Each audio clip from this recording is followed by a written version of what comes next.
अपना शर्मा जी, मुजफ्फरनगर से। राधे राधे। महाराज जी, आपके चरणों में कोटि कोटि प्रणाम।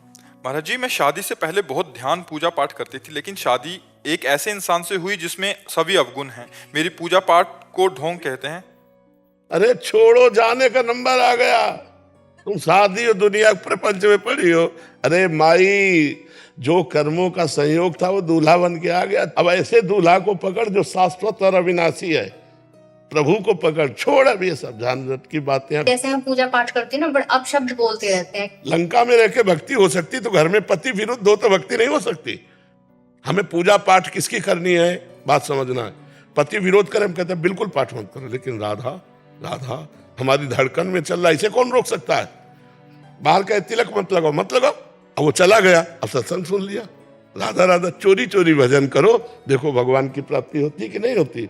पति में भी भगवान ही है, केवल हमारे कर्मों का स्वरूप उनके अंदर प्रतिकूलता बैठकर हमें प्रतिकूल आचरण वो कर करके दुख दे रहा है। वो हमारे कर्म है, नहीं वही पति अनुकूल हो जाए। और सही बात कहते, प्रतिकूल ना होता तो यहां बैठी नहीं होती। नहीं, कहीं ना कहीं भगवान प्रतिकूलता रूपी कृपा करके हमको सत्मार्ग देते हैं। और कोई किसी का पति नहीं है, कोई किसी की पत्नी नहीं। यहाँ सब अपने कर्मों का हिसाब करने आए हैं। कर्मों का हिसाब हुआ, यहाँ से चल दिए। खूब नाम जप कर, अब समय नहीं रह गया, हम सबको चलना है। इसलिए मैंने उनकी वजह से माला छोड़ दी। सांस के द्वारा आपने। हाँ बिल्कुल बिल्कुल। तो उन्हें पता नहीं चलता मैं नाम ले रही है नहीं। हाँ, उसको कैसे जान पाएंगे हम हृदय से किसको प्यार करते हैं। हृदय के प्यार को तो कोई जान नहीं पाएगा। विभीषण जी ने अपने महल में लिख रखा था, राम राम राम नाम अंकित गृह शोभा। शिकायत पहुंची रावण के पास। रावण मंदोदरी के पास बैठा था, एकदम क्रोधित हुआ, मेरे दुश्मन का नाम मेरे लंका में और मेरे भाई ने अपने मकान पे मंदोदरी साथ चली कि कहीं गड़बड़ ना कर दे। पर रामई भजई ते चतुर नर, जो भगवान का भजन करते बड़े सुजान होते। रावण गया मंदोदरी के साथ, उनका पहले तो मैंने सुना था, अब देखा तूने मकान में राम लिखा है। राम, तेरी हिम्मत इतनी। बोले भैया मैं तो चाहता हूं पूरे मकान में लिख दूं राम राम राम राम राम। बोले क्यों, मेरे दुश्मन का। बोले नहीं भैया, रामे रावण मामे मंदोदरी, आप दोनों। बड़ा खुश हुआ। हमको क्या करना है, जहां जैसा माहौल हो वैसे टटिया लगा दे और अपने भजन को बचा ले। अपने को भजनानंदी साबित नहीं करना। जब वो सामने रहे, चाय पिला रहे, खवा रहे, पिला, बिल्कुल संसारिक, वो अंदर से भाव, हे प्रभु आप इनमें विराजमान हो, मेरे पति रूप में नाथ आप ही हो। मैं कभी आपसे प्रतिकूलता नहीं करूंगी, आपकी दी हुई प्रतिकूलता को सहूंगी। प्रभु आप ही मेरे कर्मों का हिसाब देने के लिए पति रूप में आए हो। देख लो, भक्ति बन जाएगी। और लड़ाई झगड़ा करोगे तो लड़ते रहो, फिर क्या है, अभी थोड़े दिनों में शरीर छूटने का नंबर आ जाएगा। यही राग द्वेष ले करके नरक आदि की यात्रा करो। मैं बोलती हूँ नहीं, बोलो, थोड़ा प्यार से बोलो। अब बोलोगे नहीं तो फिर उनको जलन होगी कि हमसे बोलती नहीं है। ऐसे नहीं, अगर अब शब्द बोलते हैं तो वापस में नहीं बोलते। हाँ, ये बढ़िया बात है, ये बढ़िया बात है। लेकिन बोलो, जब चाय पिलाओ तो बोलो कि चाय ले लीजिए। जब भोजन दीजिए तो भोजन दे दीजिए। मैं तो मैं पीते ही नहीं कभी भी। कितनी बढ़िया आदमी यार, तुम उनकी निंदा करते। चलो जी। अभिजीत देशमुख जी, वैजनाथ ज्योतिर्लिंग। महाराज जी, आपके चरणों में कोटि कोटि प्रणाम। हे परमेश्वर, आपने मुझे ये सपन और सामर्थ्य प्रदान किया कि मैं अपने किसान भाइयों की भलाई के लिए शुगर फैक्ट्री खड़ी की, परंतु जब मैंने अपने जीवन का सर्वस्व उसमें लगा दिया, उसे पूर्ण किया, तो क्यों मुझे असफलता और दुख की प्राप्ति हुई। हे प्रभु, यदि मुझे सब खोना ही था तो आपने मुझे ये सामर्थ्य और अवसर ही क्यों दिया। क्या मेरे साथ हुए संघर्ष, धोखे, अकाल का कोई गूढ़ कारण है, या मेरी परीक्षा या कर्मों का फल है। पूर्व का जो प्रारब्ध है वो जीव की लौकिक सफलता में बाधा पहुंचाता है या लौकिक सफलता में सहयोग करता है। शुभ और अशुभ कर्म हमारे जन्म जन्मांतर के हमारे पीछे से पड़े हुए हैं। लौकिक सफलता, अलौकिक सफलता, भगवत प्राप्ति, भगवत प्रसन्नता, तत्व ज्ञान, प्रेम, इसके लिए प्रारब्ध की धज्जियां उड़ा दी जाती है भजन के द्वारा। भजन है नहीं, लौकिक कर्म है। तो शुभ और अशुभ कर्म जो आप किए हुए हैं, वो अशुभ कर्म आपको बाधा पहुंचा रहे, इसमें भगवान का कुछ लेना देना नहीं। अवश्य में भोक्तव्यम कृतम कर्म शुभाशुभम। जो कृतम कर्म है, जो हमारे द्वारा किए हुए अशुभ कर्म है, जो शुभ कर्म है, ना चाहते हुए भी जैसे हमें दुख भोगना पड़ता है, ऐसे संयोग वसात सुख भी प्राप्त हो जाता है। इसमें हम लोगों को चाहिए थोड़ा विवेकवान बने और भगवान को दोष ना दें। हमारे द्वारा किए हुए इसी जन्म के पाप कर्म देख लीजिए। आप न्यायाधीश भी बनिए और आप अपने रजिस्टर को जांचिए, जब से आपकी सुधि रही हो अभी तक के, और वो पाप जिनका ना दंड मिला है ना आपने प्रायश्चित किया है, वो अगर उनका दंड और प्रायश्चित मिले तो कितना भयानक होगा, विचार करके देखिए। ऐसे हमारे पूर्व जन्मकृत बहुत से ऐसे अशुभ हैं जो हमको दंड देने के लिए तत्पर हैं। इसीलिए हम सबसे प्रार्थना करते हैं कि भगवान की आराधना करो, भगवान का नाम जप करो। यही कर्म ऐसा है कि सब कर्मों को विध्वंस करके कर्मों से परे आपको पहुंचा दे, नहीं तो। गुरुदेव, मैं रोज नाम जप करता हूँ 2 साल से गुरुदेव, लेकिन जब मैं राधा नाम जप करता हूँ गुरुदेव, तो मेरे मुख में ओम गुरुदेवाय नमः आता है गुरुदेव, और ये बार बार आता है। ये 2 सालों से हो रहा है गुरुदेव। तो मैं किस नाम से? देखो, प्रणव भी भगवान का नाम है, गुरुदेव भी भगवान का नाम है, राधा नाम भी प्रभु का ही तो नाम है। वही प्रभु राधा बने, वही प्रभु कृष्ण बने। कोई रसोया परमानंद एक द्विधा सदा, श्री राधा कृष्ण रूपाभ्यम तस्यै तस्मै नमो नमः। जो रस परमानंद स्वरूप है वही 2 रूपों में खेल रहा है। अब ये ध्यान रखो, ये नई खेती है। जो पुरानी खेती में बोया है वो तो हमें काटना पड़ेगा। अब जो नई खेती तैयार है, ये बहुत बढ़िया फसल है, इसमें सुख ही सुख प्राप्त होगा। जहां दुख का आत्यंतिक क्षय है वो है परमात्मा की आराधना। जहां लेस मात्र भी दुख नहीं है, केवल सुख ही सुख है, और संसार में लेस मात्र सुख नहीं है। दुखालयम अशाश्वतम। तो हम दुखालय में सुख खोज रहे हैं और जहां सुख है उधर से विमुख है, इसलिए हमारी बात नहीं बन पा रही है। तो आप शुगर फैक्ट्री किसानों के लिए नहीं, शुगर फैक्ट्री अपनी विलासिता अपने लिए सुखी है। ये तो हम बाद में शब्दावली जोड़ रहे हैं, मेरी बात समझना। चूंकि आप अध्यात्म की जगह में बैठे हो इसलिए कह रहे। अगर परोपकार की भावना होती तो खेद होता ही नहीं। परोपकार की भावना होती तो खेद होता ही नहीं। स्वार्थ की भावना है, इसलिए खेद भरे शब्द निकले कि अगर उजाड़ना ही था तो सवारा क्यों। बराबर गुरुदेव। तो हम अपने लोग क्या है, शब्द से ही उस धरा को पकड़ा जाता है। इसलिए प्यारे, जो हुआ उसे छोड़ो, आगे का संभाल लो।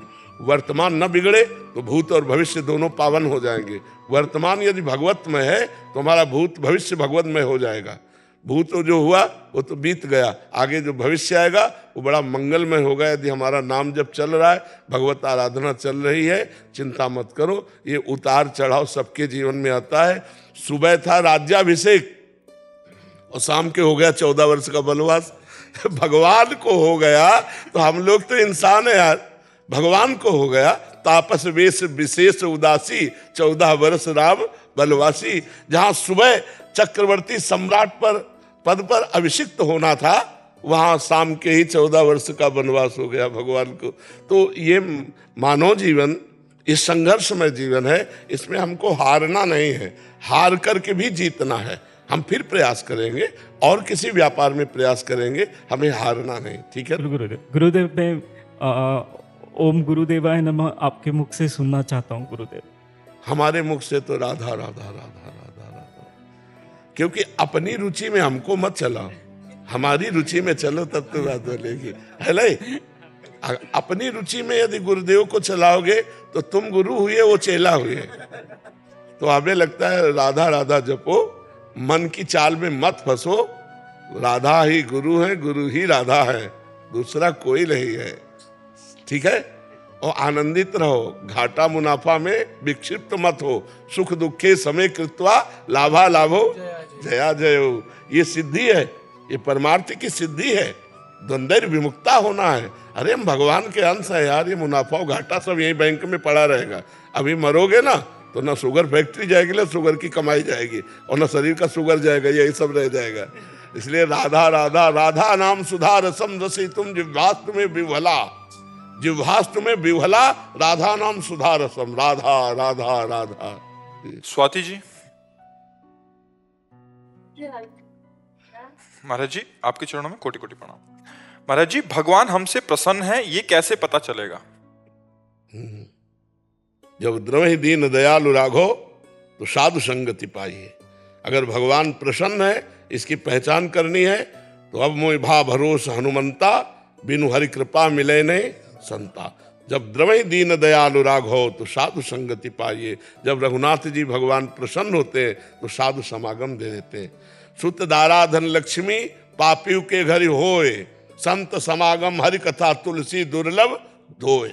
अगर संत समागम मिल गया, भगवान का नाम यश गुण कीर्तन सुनने को मिल रहा है, भगवान हम पे प्रसन्न है। सुत दारा धन लक्ष्मी पापियों के घर होए, संत समागम हरि कथा तुलसी दुर्लभ धोए।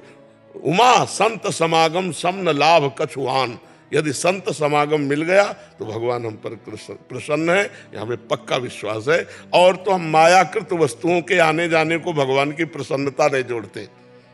भगवान की प्रसन्नता सच्चिदानंद वृत्ति बने, हमारी चित्त वृत्ति संसार से अलग होकर भगवान के चिंतन में लगे, भगवान की प्रसन्नता का हेतु है। किसका प्रसन्नता? समझ पा रहे हैं आप? आपका मतलब क्या नौकरी लग जाए तो भगवान प्रसन्न? नहीं, भगवान की प्रसन्नता का हेतु। भगवान हमसे बात करते हैं, वो प्रसन्न होते हैं। तुम्हारी श्रवणेंद्री बाहर की बातें सुन रही तो कैसे सुन पाओगे भगवान की बात? तुम्हारी नेत्रेंद्री बाहर का नानात्व तो देख रहे हैं तो कैसे भगवान को देख पाओगे?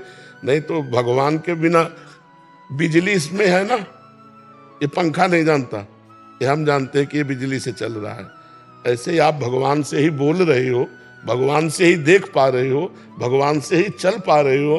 तुम्हारा पावर भगवान है, भगवान कहीं और थोड़ी है, तुम्हारे अंदर है। और तत्त्वम असी। आप कैसे समझोगे शास्त्र की भाषा, भगवत भाषा?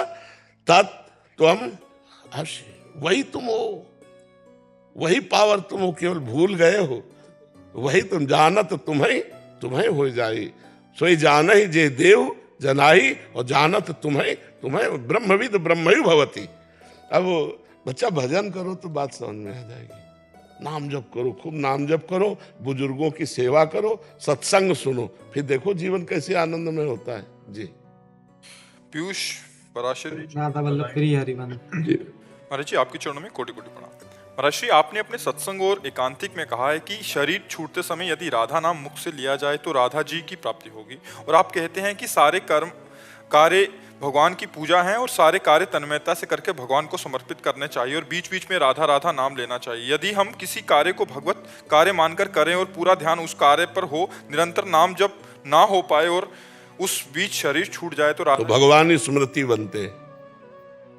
जिस समय हम विस्मृति में होंगे उस समय भगवान अंतिम समय में स्वयं स्मृति बनेंगे। स्वयं बिना हमारे चेष्टा के निकल जाएगा राधा राधा, अपने आप निकल जाएगा। यदि हम तदर्पिता अखिलाचारिता समस्त आचरण भगवान के अनुकूल कर रहे हैं और भगवान के स्मरण का प्रयास कर रहे हैं और अंतिम समय हमारा प्रयास रहित जीवन हो गया, हम मूर्छित हो गए, हम नहीं भगवत स्मरण कर पा, उस समय भगवान स्मृति बन जाएंगे। राधा राधा। एक बात और सुनी होगी, जब कोई शरणागत शरीर छोड़ता है तो शरण भगवान उसके कान में आकर नाम स्मरण देते हैं।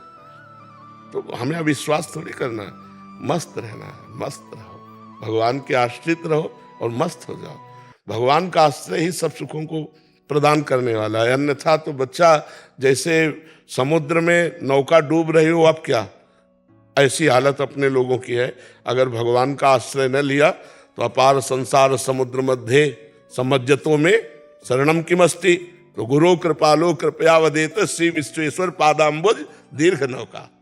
भगवान विश्वनाथ जी, भगवान शिव जी के चरणारविंद की दीर्घ नौका यही पार कर सकती है अपार संसार समुद्र में। हम सब डूब रहे हैं, अगर भगवान का आश्रय नहीं लिया तो बड़ा घाटा हो जाएगा। इससे बड़ा घाटा कुछ नहीं हो सकता यदि भगवान का आश्रय लेकर भजन न किया गया। जी महाराज जी, एक कमेंट है जी। जैसे आपने बताया कि एक बार आपके बड़े महाराज जी ने कहा था कि आपका ठेका त्रि जी ने ले लिया है जी। तो महाराज त्रि भाव तो अपने अंदर है नहीं, लेकिन आपकी कृपा से कहते हैं कि हमारे माई श्यामाजू को राज, तो क्या हमारा ठेका भी त्रि जी ने ले लिया? इतने से हो जाएगा, इतने से ही हो जाएगा। राई के संभजन को मानत मेरु समान।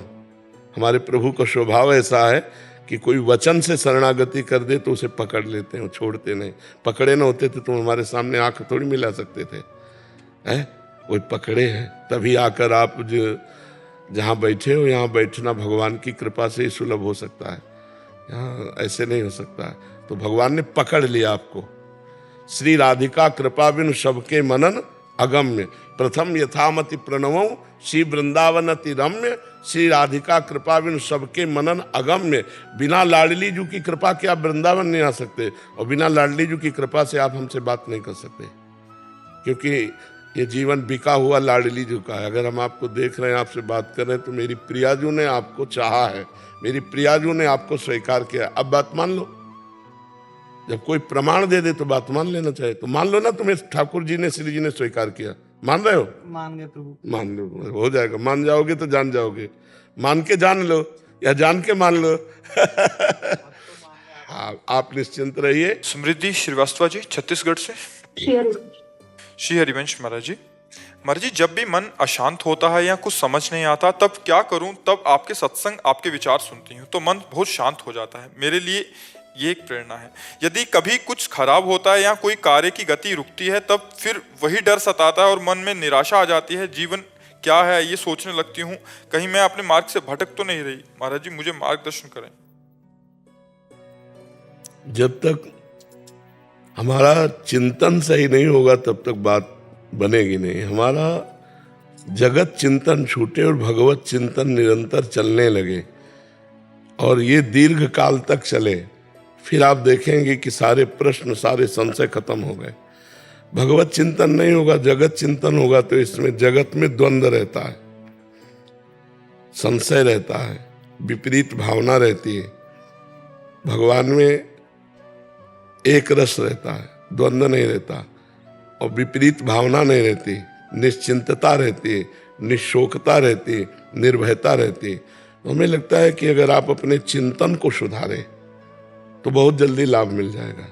भगवान का चिंतन, जैसे कथा सुनना है, नाम कीर्तन करना है, नाम जप करना है, सत्संग की बातें हमें विचार में लानी है, जो व्यवहार करना है तो सब में भगवत भाव करना है, अभी आनंद आ जाएगा। जब हम व्यक्तित्व और संसारिकता में फंसते हैं तो क्लेश हो जाता है।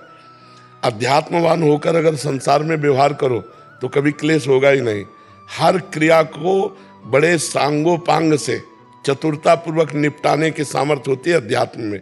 बड़े से बड़ी समस्या को चुटकी में सुलझा देना, नहीं तो छोटी छोटी बात को 20-20 वर्ष तक हम दबाए रहते हैं। 20 वर्ष बाद आदमी मिला तो बस वही बात आ गई, ये वही आदमी है जैसा, और 20 सेकंड में बड़ी से बड़ी समस्या का समाधान अध्यात्म में निकल आएगा, क्योंकि विवेकवान है, ज्ञानी है। तो आप भगवत चिंतन परायण रहिए, सत्संग सुनिए, और जब किसी से व्यवहार कीजिए तो उसमें भगवत भाव कीजिए। इसमें पावर भगवान विराजमान है। ये बोलना, चलना, क्रिया करना, ये इसकी बुद्धि के अनुसार है, लेकिन बुद्धि में जो पावर है वो भगवान दे रहे हैं। तो हम सबसे पहले भगवत भाव करें, और हमारे प्रति जो कोई प्रतिकूल व्यवहार करे तो ये भगवान की कृपा है हमारे ऊपर, क्योंकि जो शारीरिक दंड भोगना था वो वाचिक से हमारे को निपटा रहे हैं भगवान। विवेक के द्वारा हम अपने को बचाते रहें और नाम जब बढ़ाते रहें, जिसे कोई संशय, कोई द्वंद्व नहीं रह जाएगा। आगे आप देख लेना। शिवांगी जी, राधे राधे। महाराज जी, आपके चरणों में कोटि कोटि प्रणाम। महाराज जी, मैं वर्तमान में MBBS की पढ़ाई हैदराबाद से कर रही हूँ। मैं घर से दूर हॉस्टल में रहती हूँ और कॉलेज में सहपाठियों के बीच अध्यात्म की उतनी रुचि नहीं है, एवं आजकल मेडिकल कॉलेज में स्ट्रेस मैनेज करने के लिए बहुत से छात्र नशा इत्यादि का सेवन कर रहे हैं। ऐसे माहौल में नाम जप में एकाग्रता नहीं बन पा रही। महाराज जी, मेरा मार्गदर्शन। हाँ, है तो बड़ी समस्या, है तो समस्या, क्योंकि जो वातावरण है वो बहुत रजोगुणी और तमोगुणी होता जा रहा है। सत्वगुणी वातावरण से ही नवीन साधक को परमाणु मिलते हैं जिससे भक्ति बढ़े। अब ऐसे पर किया जा सकता है। जब लंका में रह के भक्ति हो सकती है तो मुझे लगता है किसी भी वातावरण में भक्ति की जा सकती है। तो आप हारिए मत, आप नाम का अधिक से अधिक अभ्यास कीजिए, और ऐसे वातावरण में यदि भक्ति कर ले गए तो फिर अनुकूल वातावरण में तो भक्ति और बढ़ी जाएगी। पर है प्रतिकूल वातावरण, ये हम आपकी बात को 100% मानते हैं कि आज का जो वातावरण है वो भक्ति के बहुत प्रतिकूल होता चला जा रहा है, अध्यात्म के प्रतिकूल होता चला जा रहा है। पर यदि हम ऐसे में अध्यात्म को समेट पाए तो फिर हमारा अध्यात्म बढ़ता चला जाएगा। हमें टूटना नहीं है। है तो बिल्कुल ऐसी ही परिस्थिति है कि अगर आप नाम जपने की भावना अपनी व्यक्त कर दें तो आपका उपहास कर देंगे बच्चे, आपके मित्रजन आपका उपहास कर देंगे और आपकी अरुचि पैदा कर देंगे भगवान में, संतों के वचन में, संतों के संग में। तो हमें लगता है इसे छुपा करके आप बढ़ाइए, अभ्यास और बढ़ाइए। जब आपसे कोई प्रपंच की बात कर रहा तो आप अंदर अंदर राधा राधा राधा राधा राधा और इसको बढ़ाइए, तो देखेंगे वो परास्त हो जाएगा, क्योंकि वो असत भाव है और ये सत भाव है। इससे विजय प्राप्त होगी। ना सतो विद्यते भाव, ना भाव विद्यते सत्ता। उसकी सत्ता ही कभी नहीं है और इसकी कभी अभाव नहीं है। जो सत है उसका अभाव नहीं है और जो असत है उसकी सत्ता ही नहीं है। यह असत भावों की सत्ता नहीं। इसलिए नाम जप का प्रयास करते रहिए।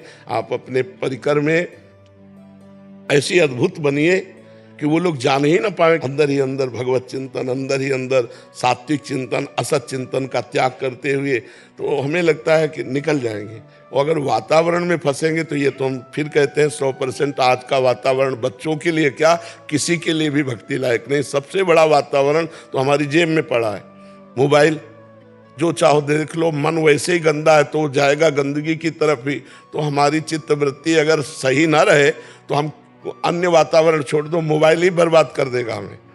जो चाहो देख लो, जो चाहो सुन लो, तो उससे परास्त हो जाएंगे आप, क्योंकि आपके सिराने रखा है। नींद नहीं आ रही, कुछ भी सर्च करो तो फिर आपको परेशानी पैदा। तो हमको सुदृढ़ होना पड़ेगा। हम किसी के सहारे से भक्ति ना करें, हम स्वयं में भक्ति करें। दूसरा हमसे सहारा ले ले, लेकिन हम किसी जागतिक व्यक्ति, वस्तु, स्थान का सहारा ना लें। एकमात्र भगवान के सहारे से भक्ति करें।